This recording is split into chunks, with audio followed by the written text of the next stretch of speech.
Jean Lefebvre-Utile est infirmier-chercheur. C'est un titre auquel il tient. C'est un pionnier infirmier dans le monde de la recherche qui demande à se développer.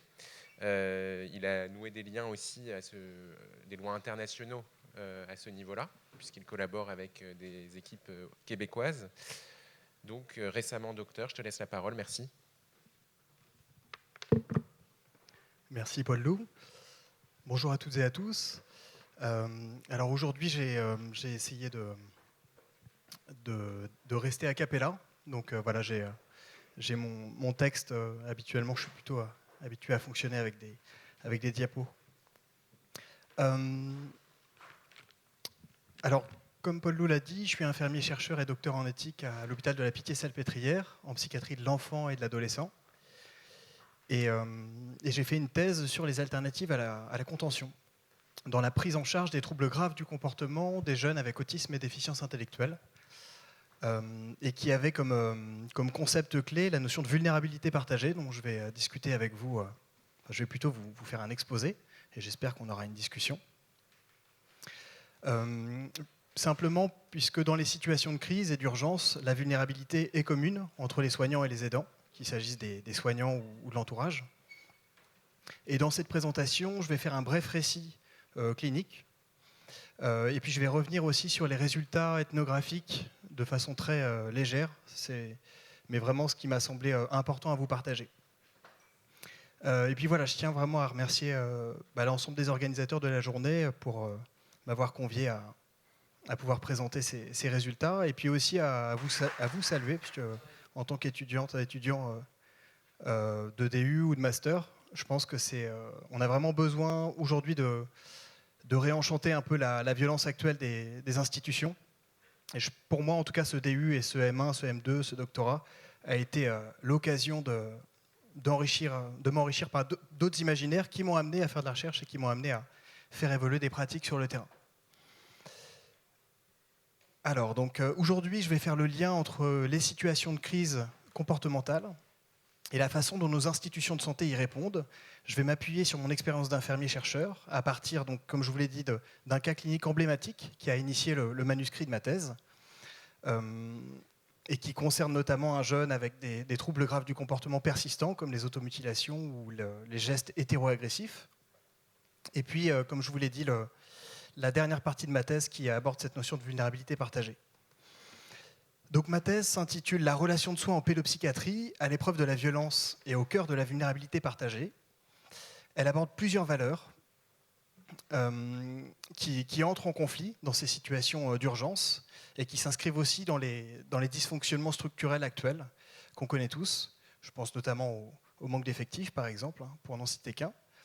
Et elle a ouvert une discussion sur la possibilité du souci de soi envisagé comme un respect mutuel. Ça, c'est la première chose. Et ça a aussi permis de développer une posture soignante qui, fondée sur la prudence, permet de créer des approches plus équilibrées entre le soigné et le soignant. Et je me suis pour ça notamment intéressé aux équipements de protection individuelle que je vais vous décrire très brièvement. Avant de démarrer par le cas clinique, je tiens à vous préciser que l'une des particularités du métier des soignants de mon service tient au fait que certains d'entre nous y travaillent avec des clés et parfois avec d'autres moyens contraignants, tant les besoins de soins et de protection peuvent être importants pour certains enfants et adolescents pour lesquels l'hospitalisation est parfois la dernière chance qu'il leur reste. Dès mon tout premier stage d'infirmier, j'ai découvert cette étrangeté de prime abord de certains processus psychopathologiques et handicaps psychiques qui entravent certains jeunes dans leur développement.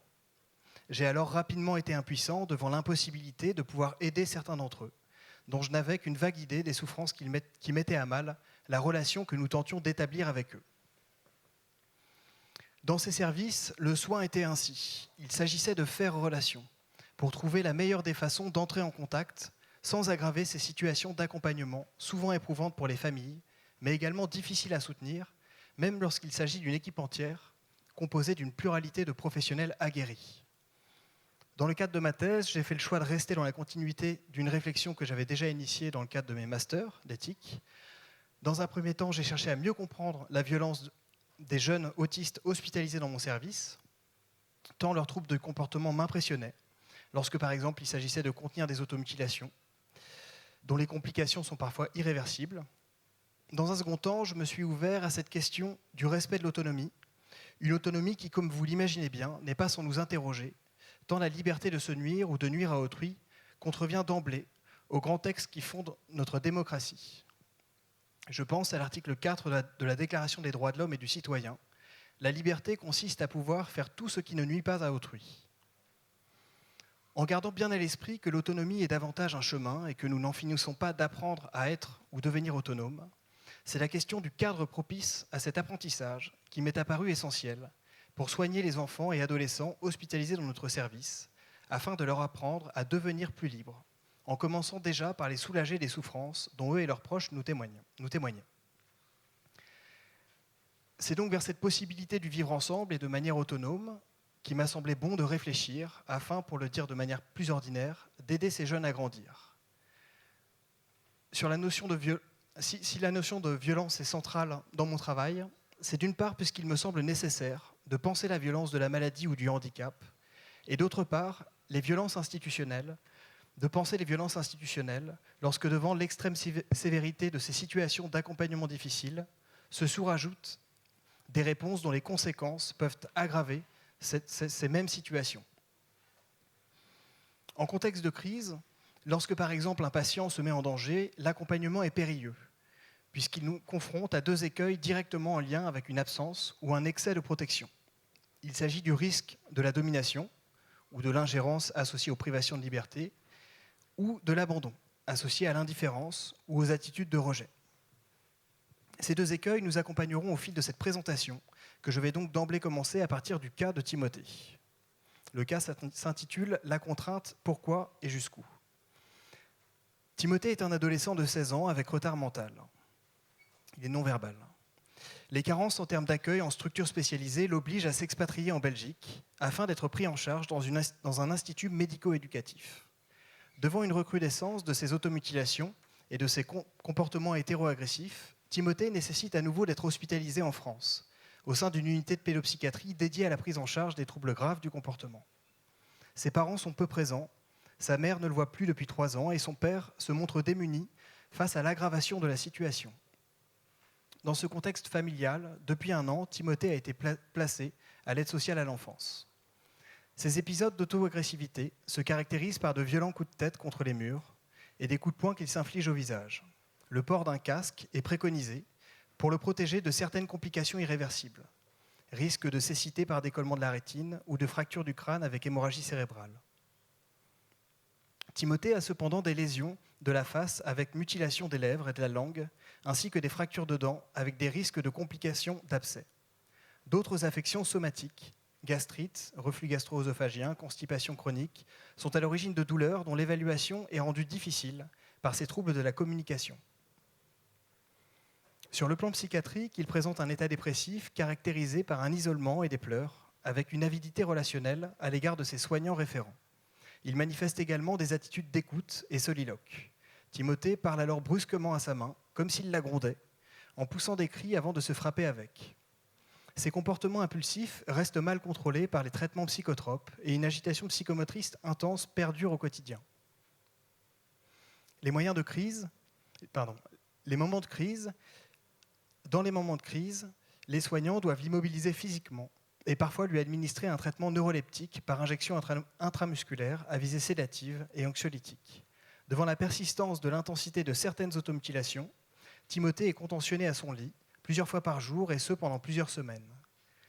Par la suite, l'équipe de soins tente de retirer les sangles de contention. Timothée ne supporte plus le fait de ne pas être entravé. Il se montre alors agressif envers les soignants, les griffe, les mord, pour rester contentionné. Donc ça, c'était une situation d'appel on a formulé un questionnement à la suite de cette situation dans mon service. Après 1 an d'hospitalisation, et malgré la sévérité des troubles du comportement, pouvons-nous envisager une sortie de l'hôpital vers une structure en milieu médico-éducatif ? Cette vignette clinique raconte notamment comment au quotidien nous sommes confrontés à ce dilemme éthique. La contention ou l'exclusion. Une exclusion qui par ailleurs a été dénoncée en 2007 par le comité Comité national consultatif d'éthique, dans son avis sur la situation en France des personnes, enfants et adultes atteints d'autisme. Les experts de ce rapport avaient notamment appelé à un changement de culture à l'égard de ces personnes vulnérables, en remettant en cause ce qu'ils qualifiaient de politique de l'exil, qui précisément concerne ce jeune autiste expatrié en Belgique. Cette situation de violence et de contention en pédopsychiatrie rend notamment compte de cette mise en tension des principes d'autonomie et de justice. J'ai choisi ce cas clinique auquel j'ai été davantage confronté lorsque, dans mon quotidien d'infirmier, j'étais sollicité pour désamorcer les crises et répondre à l'urgence, en allant aider à limiter autant que possible ce que nous appelons dans notre jargon l'escalade comportementale. Bien que nous n'ayons pas dans les détails de cette situation, bien que nous n'allions pas dans les détails de cette situation d'accompagnement difficile, ce cas clinique illustre également une dérive concernant le principe de non-malfaisance et son application à court terme. En effet, lorsque les crises persistent, les patients les plus difficiles sont souvent surexposés à un recours prolongé à ces mesures de contrainte, dont les effets sur le patient et les soignants à moyen et long terme mériteraient une réflexion pour réellement penser la façon dont ces situations que je qualifie d'aiguës au long cours peuvent donner lieu à des éthiques sans lendemain. C'est notamment ce que le contrôleur général des lieux de privation de liberté a dénoncé dans son rapport de 2016 sur l'isolement et la contention dans les établissements de santé mentale, en relatant le cas des personnes autistes pour lesquelles des dispositifs avaient été construits en vue d'un isolement à vie. Les équipes restent ainsi parfois piégées dans ce cercle vicieux de l'application stricto sensu d'un principe de non-nuisance à court terme qui doit nous interpeller concernant les risques de iatrogénie et de traumatisme associés à l'isolement, la sédation, l'immobilisation manuelle ou la contention mécanique, pour que collectivement, nous ayons une réflexion sur le devenir des personnes autistes dans notre société. Pour introduire ma réflexion sur ces situations complexes, je me suis intéressé à un premier questionnement en m'inspirant des travaux de la sociologue Livia Velpri. Qu'est-ce que faire bien quand on ne peut pas faire autrement ? J'ai ensuite poursuivi ma réflexion de la façon suivante. Et si, dans ces situations de violence et de contention, le meilleur intérêt de ces enfants hospitalisés en psychiatrie était ailleurs ? Une réflexion sur ces boucles rétroactives de violence, c'est-à-dire leur impact à long terme, concernant ces patients et leurs aidants, doit donc être menée en vue d'un devenir commun. Deux autres éléments de complexité m'ont interpellé dans cette situation. Le premier point correspond à l'interdépendance entre les pratiques contraignantes et contenantes pour soigner et les pratiques contraignantes pour protéger et garantir la sécurité. Après cette interdépendance ou tension entre soins et contention, le second point qui m'a également questionné et dont je n'ai pas parlé fut la participation de la famille de ce patient aux différentes médiations corporelles que nous lui proposions pour réduire la sévérité de ses automutilations. Lors de ces soins auxquels les parents étaient conviés, la famille redécouvrait leur enfant apaisé et plus à même d'entrer en relation. Cette présence des parents m'a questionné, puisqu'elle apportait le déploiement d'un nouveau regard sur leur enfant, leur permettant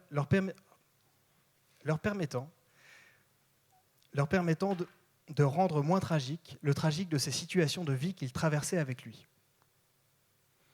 Voici le problème quotidien auquel nous sommes confrontés dans ces services d'urgence. Comment contenir les troubles graves du comportement afin de garantir un cadre suffisamment rassurant pour le patient, sa famille et l'équipe de soins, tout en veillant au maximum à l'intégrité de la personne. Pour répondre à ces situations complexes, il s'agit donc de nous interroger sur notre capacité à trouver un juste dosage entre la protection des jeunes et leurs proches, tout en incluant la protection des professionnels, sans que l'une ne se fasse au détriment de l'autre. Et c'est précisément sur ce point que j'ai initié et développé ma réflexion éthique. Voici à ce propos le concept central à partir duquel j'ai élaboré ma réflexion. Il s'agit de la vulnérabilité partagée, un concept formalisé par la philosophe Agatha Zielinski. Je défends, nous dit-elle, l'idée que la reconnaissance de notre vulnérabilité est une vertu, un juste milieu entre toute puissance et impuissance. La vulnérabilité reconnue peut aider à viser le bien, dans la mesure où elle n'est ni impuissance, qui empêche d'agir, ni toute puissance qui prend le pouvoir sur autrui. Cette philosophe nous invite ainsi à réfléchir sur une question qui me semble essentielle pour les soignants dans leur pratique et leur réflexion. Quel est le bien que cette reconnaissance de notre propre vulnérabilité nous aide à atteindre ? Avant d'aller plus loin et de vous présenter certains résultats de ma recherche, permettez-moi une aparté pour étayer davantage ce cadre théorique de la vulnérabilité partagée, à partir duquel j'ai fondé ma méthodologie de recherche. J'ouvre donc une parenthèse afin de rendre plus explicite quelques notions, comme celle d'interdépendance, d'autonomie relationnelle et d'expérience morale, que j'aimerais vous définir. J'ai choisi le cadre de la vulnérabilité partagée pour analyser les situations complexes en déficience intellectuelle et autisme, et plus particulièrement pour penser l'impact de la violence, des troubles graves du comportement et leurs répercussions à court et à long terme. La vulnérabilité des soignants m'a semblé à mettre en avant, afin de mieux comprendre comment les pratiques de sécurisation alternatives à la contention sont mises en œuvre pour garantir une protection efficace et adéquate de ces personnes. La vulnérabilité partagée nous permet d'analyser les situations d'impasse thérapeutique au sein desquelles les processus de disqualification de la voix de l'enfant peuvent être associés à des situations de maltraitance interpersonnelle, usage de la force ou privation de liberté, mais aussi des maltraitances institutionnelles, exclusion, perte de chance associée à un défaut de soins ou d'accompagnement spécialisé. En cherchant à prendre en considération de façon conjointe la vulnérabilité du patient et celle du soignant, notre réflexion porte sur une conception relationnelle de l'autonomie. Dans ce champ conceptuel, le lien d'interdépendance entre le soignant et le soigné est irréductible. En privilégiant le concept de vulnérabilité partagée, nous concevons cette notion fondamentale qu'est l'autonomie en l'inscrivant précisément dans ce qui pourrait la nier, la dépendance. Pour Winnicott, la construction de l'identité de l'individu est façonnée par un lien de dépendance originel qui nous lie à autrui. Et c'est en ce sens que, selon lui, la vulnérabilité est fondamentale et fondatrice. Dans cette perspective correspondant à l'éthique du care, l'exigence morale tient dans la dimension relationnelle du soin et reconnaît avant tout la personne dans son inscription à un système d'interdépendance. Par cette approche systémique, l'expression de la vulnérabilité et des capacités individuelles est facilitée ou entravée par des facteurs contextuels particuliers à différents niveaux, interpersonnels, sociopolitiques, historiques ou culturels. Nous reviendrons brièvement à la toute fin de ma présentation sur cet enjeu épistémique associé à cette éthique du care correspondant à la vulnérabilité partagée. Pour Guillaume Leblanc, la vulnérabilité est un fait anthropologique qui définit l'humain à travers son exposition à la vie. Vivre, nous dira-t-il, c'est être exposé à la possibilité d'être fragilisé d'une manière ou d'une autre, à la possibilité d'être blessé. En prenant ainsi en compte la vulnérabilité, Guillaume Leblanc nous invite d'emblée à analyser l'individu comme un être fondamentalement incomplet. Et dans cette conception ontologique de la personne, le soignant, tout comme le soigné, ne peut à lui seul former son propre monde, et tous deux sont par essence dans une dépendance mutuelle. À partir de notre questionnement de départ, dans la situation évoquée, j'ai cherché un lien entre le recours aux mesures de contrainte et la pénibilité au travail en pédopsychiatrie. Et pour ce faire, je me suis référé au concept d'expérience morale de Franco Carnevale, qui se définit de la façon suivante. L'expérience morale comprend la signification qu'a une personne, des valeurs qu'elle juge importantes et qui sont réalisées ou bafouées dans son quotidien. Cela inclut les interprétations d'une personne en lien avec une ou plusieurs situations vécues qui relèvent du spectre du bien et du mal, ou du juste et de l'injuste. Ne devons-nous pas, en effet, pour penser la complexité de ces situations de soins et de contention, réfléchir davantage à partir de notre vulnérabilité pour comprendre l'expérience morale des soignants. Ces soignants qui, aujourd'hui, soulignons-le, sont de plus en plus rares et démissionnent de plus en plus souvent de nos services publics, et à qui, dès l'embauche, on annonce qu'ils sont interchangeables, comme si d'emblée, la continuité relationnelle inhérente à tout soin ou accompagnement ne relevait plus du bon sens.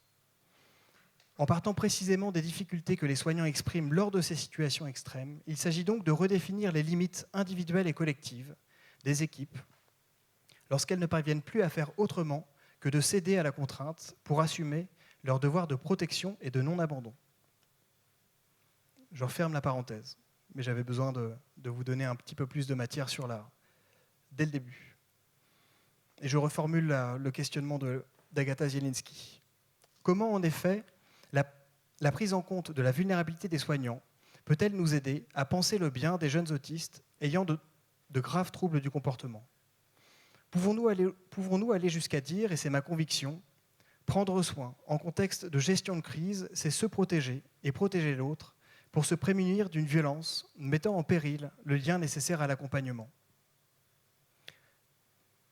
Par la suite, dans la suite de mon exposé abordant certains résultats de ma recherche sur les alternatives à la contention, j'ai résumé le premier objectif qui portait sur le recensement de chacune de ces pratiques, qui s'intéressait notamment à des outils de sécurisation comme les EPI, et je vous en ai mentionné un en parlant de l'exemple du port du casque, mais il en existe d'autres, et qui peuvent notamment être portés par les professionnels. Donc c'est là où ça devient intéressant, quand on inverse quand on partage les besoins de protection. Aujourd'hui, mon objectif est de vous présenter notamment la partie sur l'expérience morale des soignants, qui ont été directement exposés à la violence de ces situations. J'insisterai donc davantage sur ce second point et les enjeux éthiques de mon étude. Dans ma thèse, j'ai décrit l'usage des EPI, dont le recours permet un cadre de soins plus ouvert et respectueux de la liberté d'aller et venir au sein de ces unités fermées, en se substituant au recours aux mesures de contention traditionnelles. Ce qui m'a le plus intéressé à propos de ces outils, et notamment lors de mon ethnographie que j'ai menée à Baltimore, c'est que la culture de soins de cette unité, qui en matière de sécurisation se résumait ainsi: la protection des patients et des soignants doit être envisagée simultanément pour réduire la contention. Dans cette unité, pour prévenir activement le recours à la contrainte, tout en garantissant le bon déroulement des évaluations et des prises en charge, psychoéducatives ou médicales, l'équipe avait bien à l'esprit qu'une interdépendance existe entre le sentiment de sécurité et le besoin de contention, et que de ce fait, il leur incombait de se protéger pour se prémunir de tout recours abusif à l'usage de la force.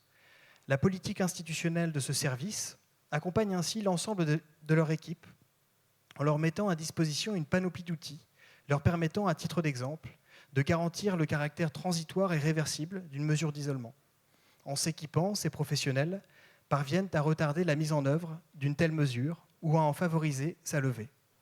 Au nom de la liberté individuelle de ces jeunes patients, ces soignants font le choix quotidien d'explorer cette possibilité de partager les besoins de protection avec eux, pour développer des alternatives à la contrainte, en prenant ainsi davantage en compte leur vulnérabilité.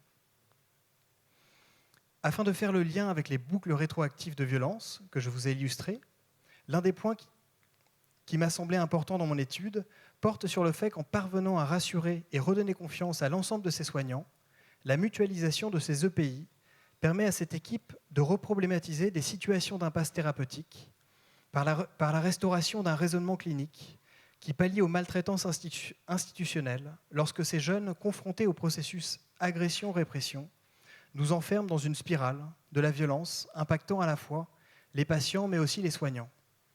J'insiste sur ce point qui est capital pour la suite de mon argumentaire. Ma première ethnographie sur les équipements de protection m'a en effet permis de réfléchir à différentes manières de défendre le meilleur intérêt des enfants hospitalisés, à partir du constat que la vulnérabilité est partagée entre les patients et leurs aidants, et qu'une réflexion ciblée sur la vulnérabilité des soignants mériterait d'être explorée pour comprendre la façon dont la reconnaissance de leur vulnérabilité pourrait aider à préserver le droit pour ces enfants à être respectés. Et si, pour reprendre mon questionnement initial, le bien de ces patients était effectivement, plus que nous pourrions l'imaginer, orienté vers cette prise en compte de la vulnérabilité des soignants. Ceci m'amène au second point, à vous présenter la partie de ma thèse qui porte sur le terrain canadien. J'ai choisi d'approfondir mes recherches sur ce terrain, d'une part puisqu'il s'agissait d'une unité adulte et qu'il me semblait alors pertinent de faire le lien avec mon questionnement sur la prise en compte du devenir des enfants et adolescents autistes. Et d'autre part, puisqu'au sein de cette unité, aucun équipement de protection n'était utilisé, à la différence de l'unité française et états-unienne. J'ai donc choisi d'explorer l'expérience morale de ces soignants qui, confrontés à la violence des troubles graves du comportement, étaient également davantage exposés au recours à la contention. Les premiers résultats de cette étude caractérisent la vulnérabilité de ces professionnels sur deux plans. Dans un premier temps, c'est la banalisation de leurs blessures corporelles et l'impact global que les troubles graves du comportement ont sur la dynamique d'équipe qui est mise en avant. Devant le caractère imprévisible de la violence des patients non-verbaux, les soignants sont fréquemment victimes de blessures corporelles importantes. Certains soignants allant même jusqu'à considérer ces blessures comme un rite de passage pour travailler dans l'unité. Et je vous ai donné juste quelques citations. Ça marche ? Bon.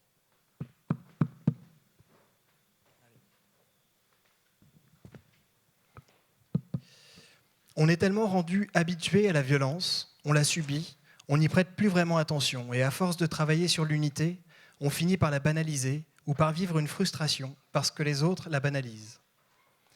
Je me suis cassé 2 doigts, j'ai été mordu, j'ai même encore la trace, on m'a craché dessus, on a des griffures, on a reçu des coups de pied au ventre. Les blessures sont devenues tellement normales qu'ici, c'est comme une blague. Oh, félicitations, bienvenue dans l'unité. Ces soignants évoquent également les répercussions majeures engendrées par l'intensité et la persistance des troubles du comportement qui mettent en arrêt maladie nombreux de leurs collègues.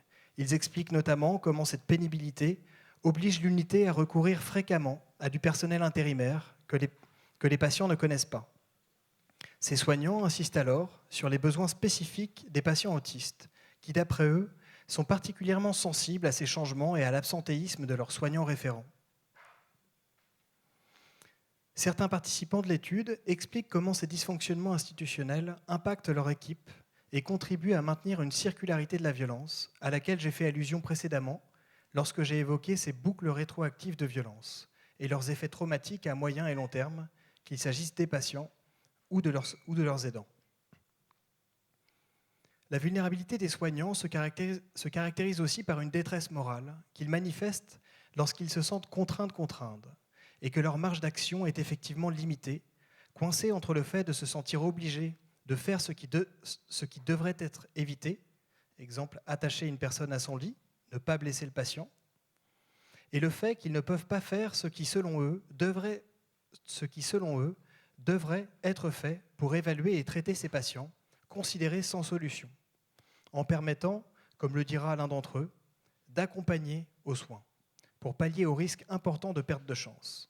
Cette détresse morale des soignants est donc étroitement en lien avec cet équilibre difficile à trouver devant leur impossibilité de ne pas pouvoir renoncer à la contrainte et leur impuissance face aux mécanismes d'exclusion qui, sans relâche, contribuent à surexposer en priorité les patients les plus gravement atteints, à les surexposer aux mesures de contention. Je cite un participant de l'étude. « Ceux qui sont non-verbaux, ils sont oubliés ou mis de côté pour que les mieux portants puissent sortir plus rapidement. C'est un cercle vicieux problématique. L'orientation avec les cas graves est plus difficile et le système ne favorise pas leur sortie. À l'hôpital, les autres services ne prennent pas les déficients intellectuels. Et dans la communauté, les listes d'attente sont énormes.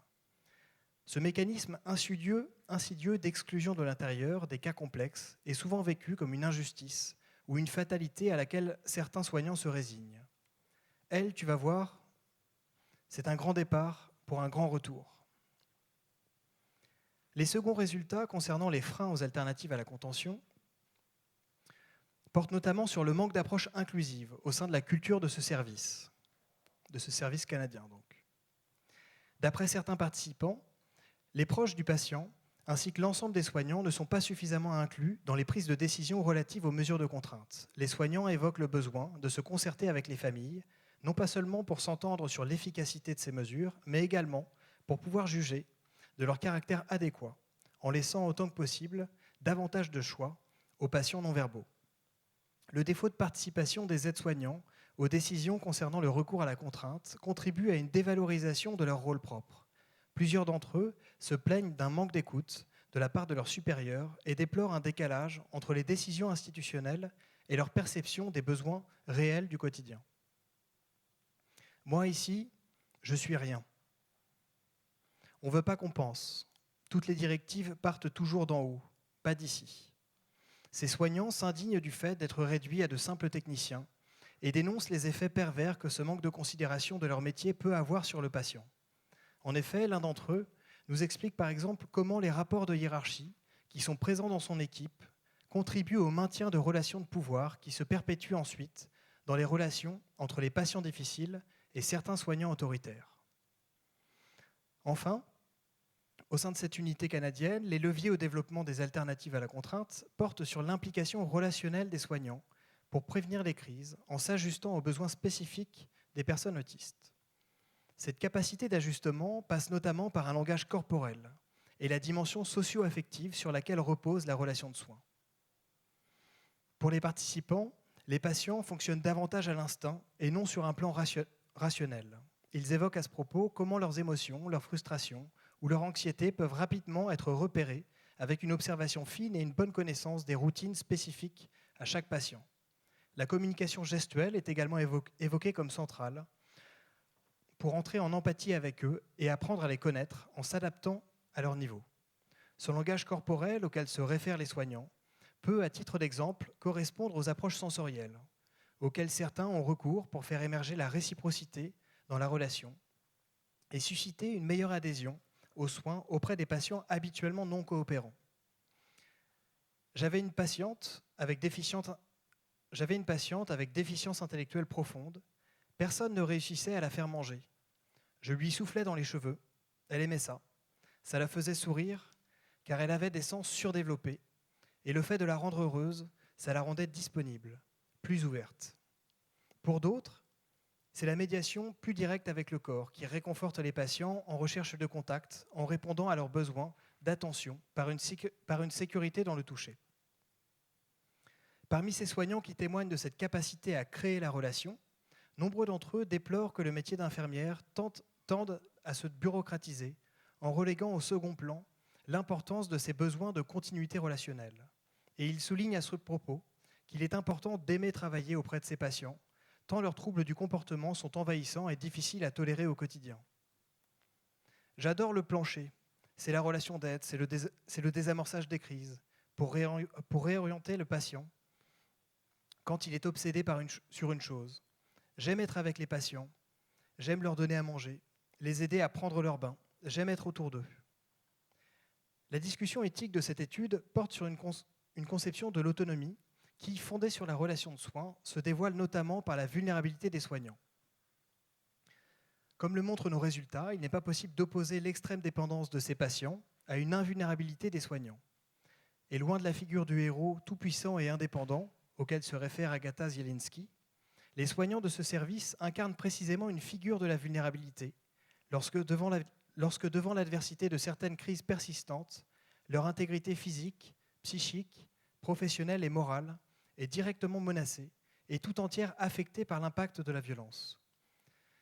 Dans un tel contexte de soins et d'accompagnement, la vulnérabilité est donc bien partagée entre, d'une part, la vulnérabilité de ces patients non-verbaux et hospitalisés pour comorbidité psychiatrique, et par ailleurs surexposés à des mesures de contrainte ou victimes d'exclusion, et d'autre part, la vulnérabilité des soignants, qui en plus d'être confrontés à la violence des troubles graves du comportement, s'exposent également à une détresse morale importante du fait d'être contraints de contraindre, faute d'alternatives suffisantes. Ne serait-il pas temps, comme l'a également mentionné cette même équipe, de prendre davantage conscience de ce lien d'interdépendance entre le sentiment de sécurité des soignants et les besoins de contention des patients, afin que la vulnérabilité des soignants puisse en ce sens être considérée comme un levier et le point de repère non négligeable pour penser le développement de nouvelles stratégies de sécurisation ou politiques institutionnelles de moindre recours à l'isolement et à la contention. Demeure néanmoins un défi éthique auquel nul soignant du quotidien de cette unité canadienne ne peut échapper.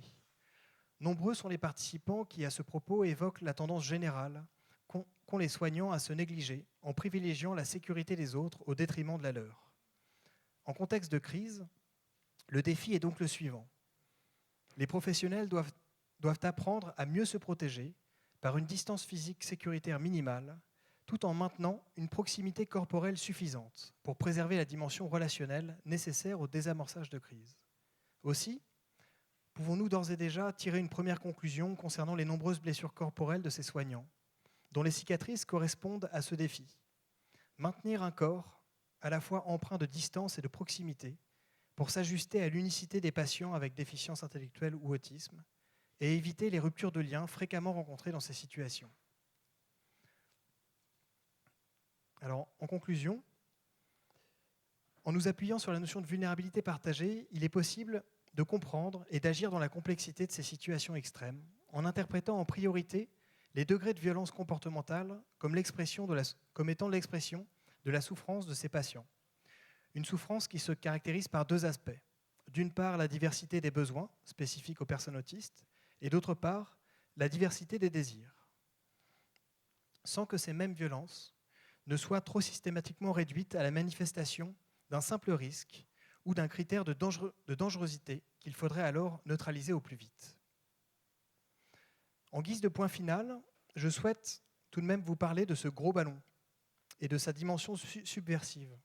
Tant par sa présence, il renouvelle nos imaginaires en soutenant cette conception de l'autonomie relationnelle qui, mettant en avant la reconnaissance de la vulnérabilité des soignants, nous ouvre à cette possibilité.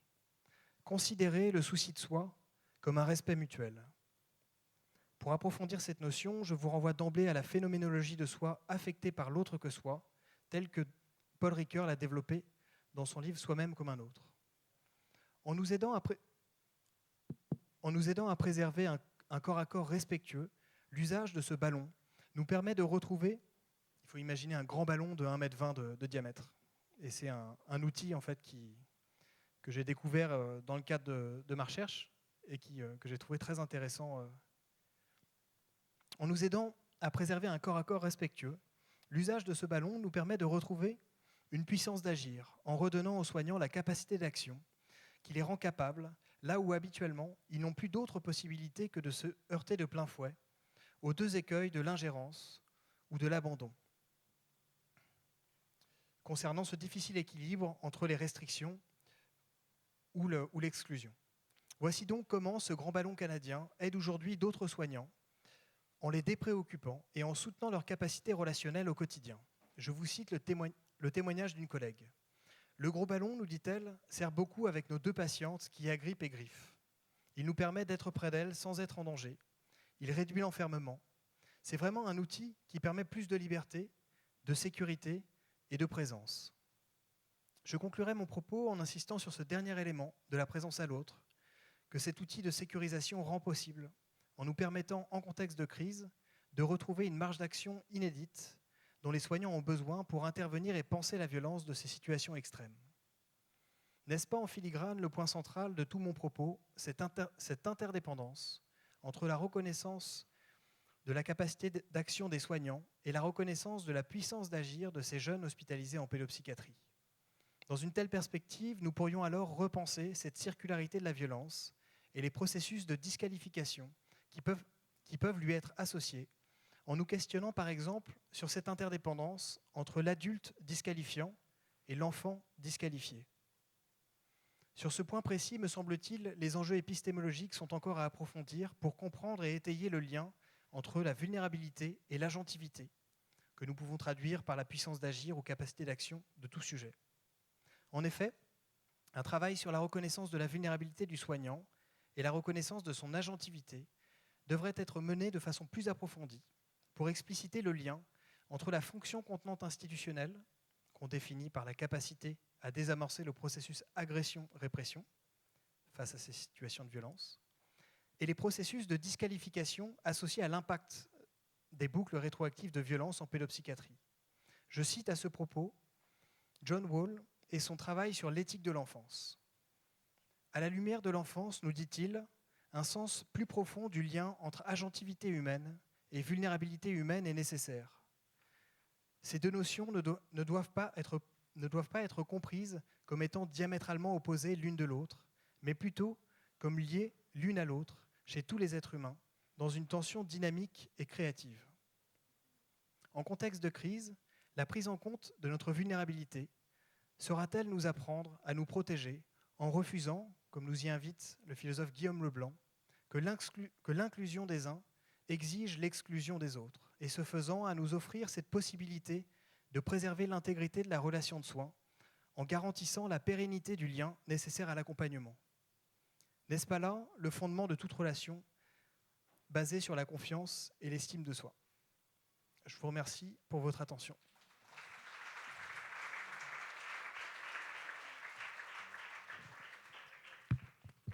Merci beaucoup, Jean.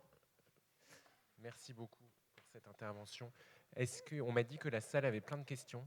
Je ne sais pas si c'est vrai, mais si quelqu'un veut prendre la parole, qu'il n'hésite pas. Oui, au contraire. Là, j'ai parlé Même tout au seul, donc contraire. il faut... Ah, Merci. c'était donc vrai.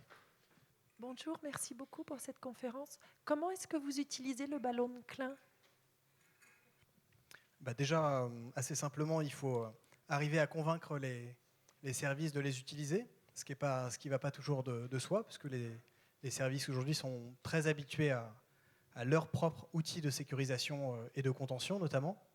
Et donc typiquement, quand on leur dit qu'un ballon pourrait se substituer à un outil restrictif, il faut arriver on va dire, à les convaincre. Après, dans la pratique, en fait, ce qui est intéressant, c'est que c'est un outil qui intervient à différents moments de la crise. Donc, il faut imaginer que les crises, il y a différents niveaux de crise. On va avoir ce qu'on appelle la pré-crise. On va avoir la crise à proprement parler avec, par exemple, une rupture de contact relationnel qui nous oblige, par moment en tout cas, à devoir intervenir physiquement. Et en fait, le ballon va avoir notamment un avantage pour toutes les situations de pré-crise. Donc ça, c'est vraiment là où il a une grande efficacité. Et ce qui est intéressant aussi, c'est que comme c'est un outil, mais qui est à la fois un objet un peu de médiation, qui fait partie intégrante de l'environnement, eh bien les enfants ou les adolescents sont déjà habitués en fait à avoir le ballon. Donc c'est déjà d'emblée plutôt quelque chose de ludique avec lequel ils vont interagir. Et donc on n'a pas cette dimension aversive. Quand je dis aversif, ce qu'il faut juste comprendre, c'est que si on utilisait les ballons uniquement dans une situation de crise en les sortant du placard, eh bien, d'emblée, le ballon deviendrait une forme de bouclier de CRS. Là, ce n'est pas du tout le cas. On a vraiment finalement toute une relation, encore une fois, ludique, sensorielle, qui va s'instaurer entre les jeunes et les soignants. Et par contre, les professionnels vont toujours développer ce réflexe, quand ils se sentent en insécurité, de se rapprocher du ballon, aussi pour essayer de prendre le pas de côté qu'ils n'auraient pas pris. Puisque assez rapidement, quand on est pris dans ces relations, c'est difficile de ne pas s'enfermer dans la circularité en fait, de la violence. Et donc, on les utilise assez simplement en se réfugiant derrière, en essayant de faire diversion, en essayant de faire diversion vraiment avec toutes les propriétés un peu sensorielles que le ballon peut amener. Je pense au balancement, aux vibrations, enfin à pas mal de choses comme ça. Et puis après, il y a deux types de ballons. Là, je vous ai parlé des grands, mais il y en a des un peu moins grands qui permettent finalement de maintenir cette distance dont je vous ai parlé, notamment pour les jeunes avec autisme. En fait, ils ont un rapport à leur corps et à la spatialité qui n'est pas le même qu'une personne dite neurotypique. Et donc, finalement, par exemple, pour des transitions de lieu, d'une activité à une autre, les ballons un peu moins grands peuvent permettre en fait, juste de maintenir tout en redirigeant la personne. Donc on est vraiment un peu dans la philosophie de guider sans contraindre, pour éviter justement d'être trop invasif et d'être dans la bulle, en fait, de rentrer en fait, dans la bulle sans trop s'en rendre compte, quoi. Merci. Bon, on a déjà pris un peu de retard. Je te remercie beaucoup, Jean, encore. Merci. On peut l'applaudir. Merci.